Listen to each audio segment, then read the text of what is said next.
বাংলাদেশে আবারও বেড়েছে হামের আতঙ্ক।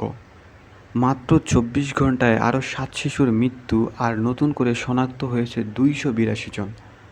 সবচেয়ে ভয়ঙ্কর বিষয় হলো অনেক শিশু এখনও ভ্যাকসিনের বাইরে। তাহলে পরিস্থিতি কতটা ভয়াবহ? কোন বিভাগের সবচেয়ে বেশি এই ঝুঁকিতে? আর অভিভাবকদের এখন কি করা উচিত? পুরো বিষয়টা খুব সহজভাবে জানাবো আজকের ভিডিওতে, তাই ভিডিওটি শেষ পর্যন্ত দেখুন। আসসালামু আলাইকুম সবাইকে। দেশে এখন নতুন করে আলোচনায় এসেছে হামরোগ।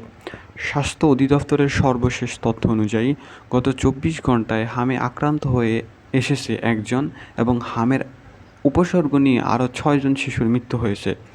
সব মিলিয়ে গত ৫৪ দিনে মৃত্যুর সংখ্যা দাঁড়িয়েছে ৩৪৩ জনে।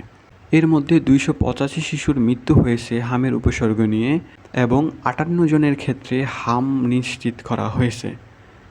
একই সময়ে নতুন করে ২৮২ জনের শরীরে এই ভাইরাস শনাক্ত হয়েছে এবং পরিস্থিতি এখনও পুরোপুরি নিয়ন্ত্রণে আসেনি।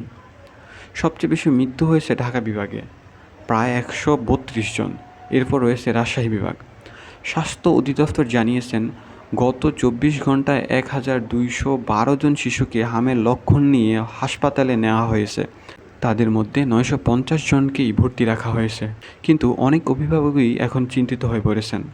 তবে আতঙ্কিত না হয়ে সচেতন হওয়াটা বেশি জরুরি। শিশুদের জ্বর, শরীরে লাল দাগ অথবা দুর্বলতা দেখা দিলে চিকিৎসকের পরামর্শ নেওয়া উচিত।